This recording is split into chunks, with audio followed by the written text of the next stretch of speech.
So I'm going to ask you a question. It's going to come from left field here. Go ahead. Where do you find? So you have a toolkit of all these different experiences and everything that goes on, and you have different methods of your coping mechanisms and everything that goes into this. Are you a reader, or is this something that you're just perpetually open to? What's your method for that? So I love to learn. I love to read. I love listening to podcasts. Hey, Yours included. I love just experiencing life. And so when I experience something, I can either move forward, learn from it in a positive way that's healthy, or I can learn from it in a negative way, or from somebody who may not give me the best advice, right? And so I also went through in 2008 through impact trainings.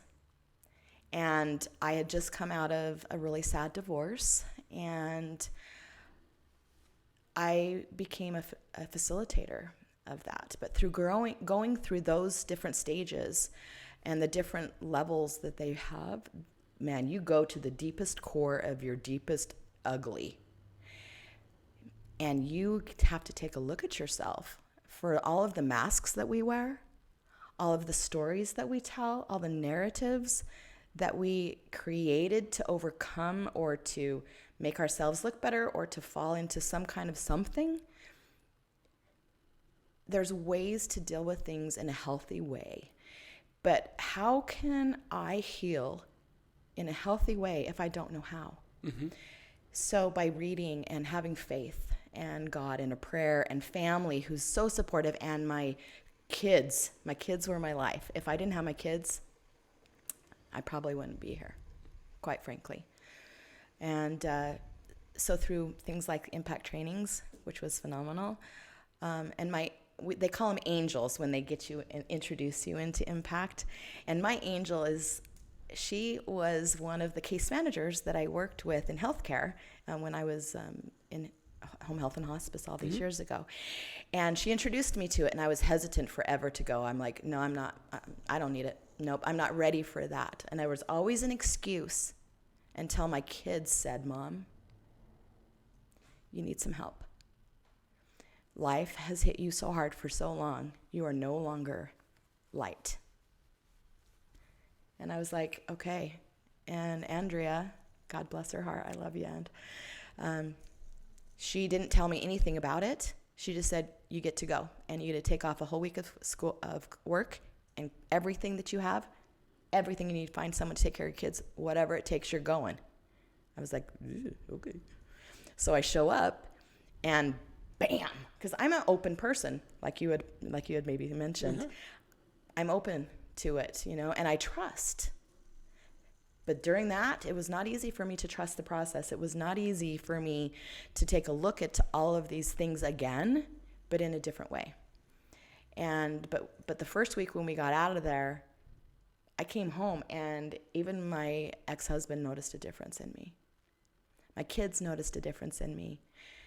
My employer noticed a difference in me on the second day when I went back to work that next Tuesday.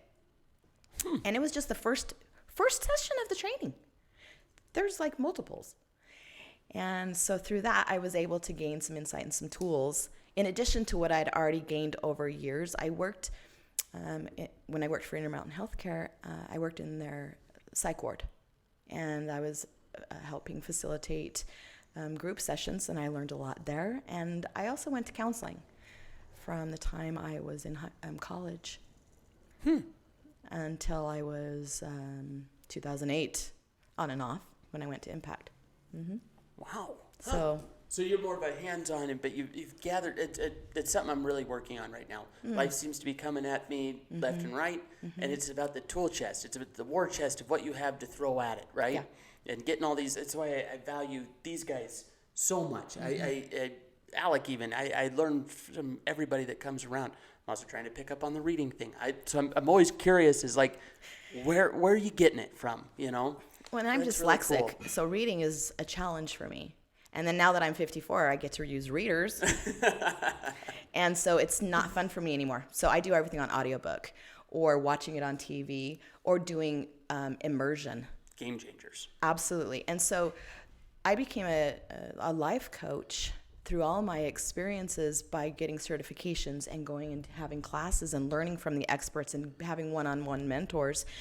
But it wasn't just to be a life coach for other people. I wanted to be my own and for my kids and people that were close to me and my patients. And so I left actually being in an administrative role and in sales role in healthcare to be a clinical chaplain.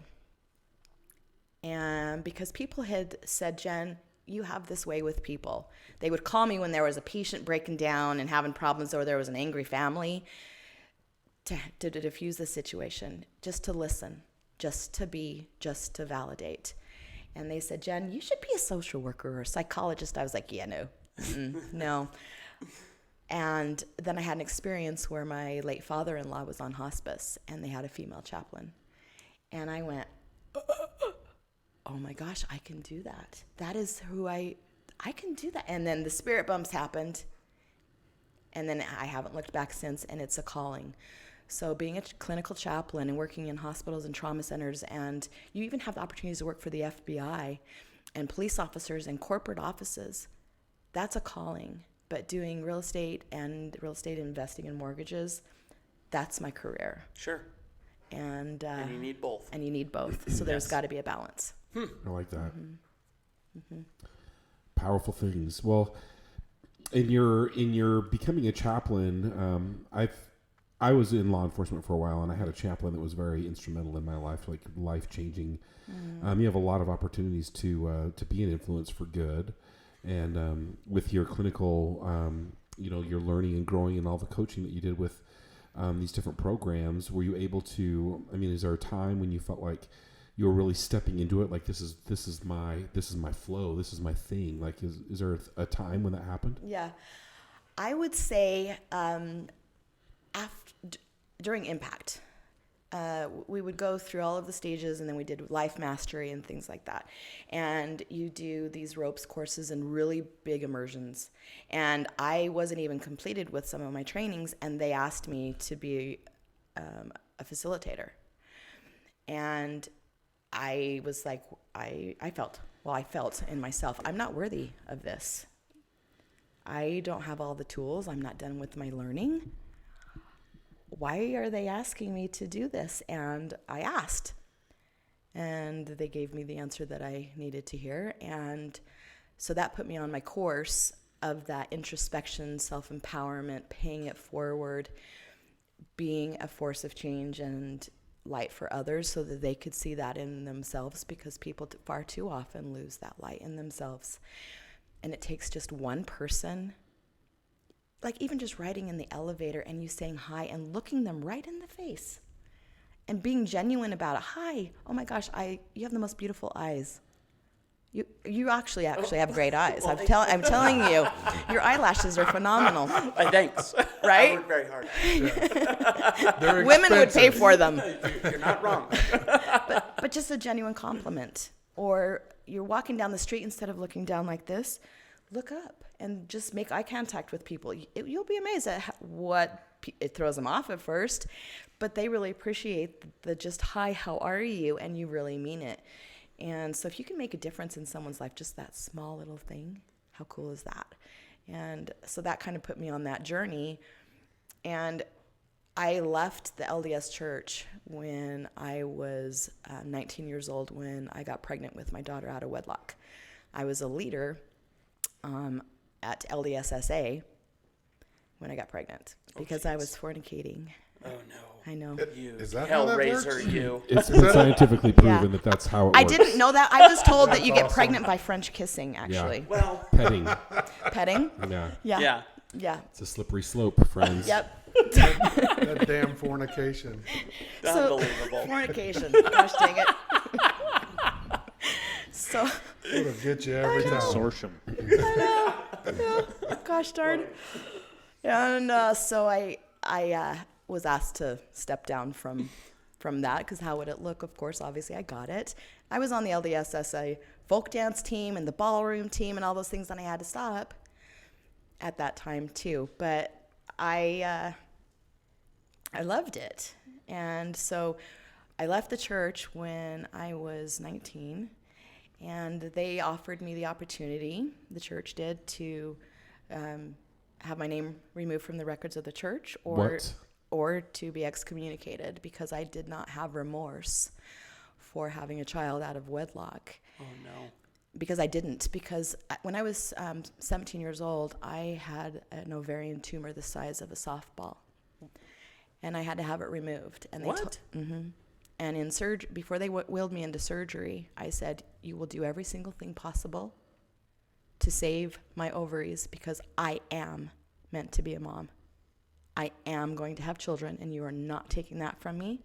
And my mom, and I can remember my mom and dad's face, and they're like, do what she says. And they're like, but what if her life's in danger? Because they didn't know what it was. They didn't know if it was cancerous or whatever. Because it grew from the size of like nothing to overnight very, very, very quickly. And it was awful. And I said, no, I'm supposed to have a kid. And so they took one of my ovaries and part of my other one. And so it was like very difficult for me to have children, or all those years of not using birth control. I got a kid all of a sudden, What are right? the odds? Yeah, God Right? has his own So plans. there's a plan, right? And so I had a child out of wedlock, and I chose to have my name removed from the records of the church. And I wrote letters many, many, many, many times to have that done, and it never happened. And I'm okay. It's okay. It's fine with me. A lot of my family still are very, very LDS and served LDS missions, and I love them, and they do great work, and they believe in it. And my parents still believe that I'm going to make a great Relief Society president one day. But for me, I am spiritual. I'm not religious. Mm-hmm. I love so much, genuinely, and I have such a intimate relationship with my own higher power, God, the universe, whatever people want to call it, that I'm good. And I'm not afraid of dying. I'm not afraid of what's going to happen when I die.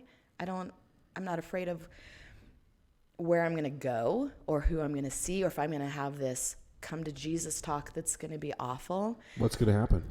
He's going to sit down and say, you know what, Jen? I love you. You're so cool. You're like this badass bitch, motorcycle rider who did the best that you did with what you had, and you seriously took care of my brothers and sisters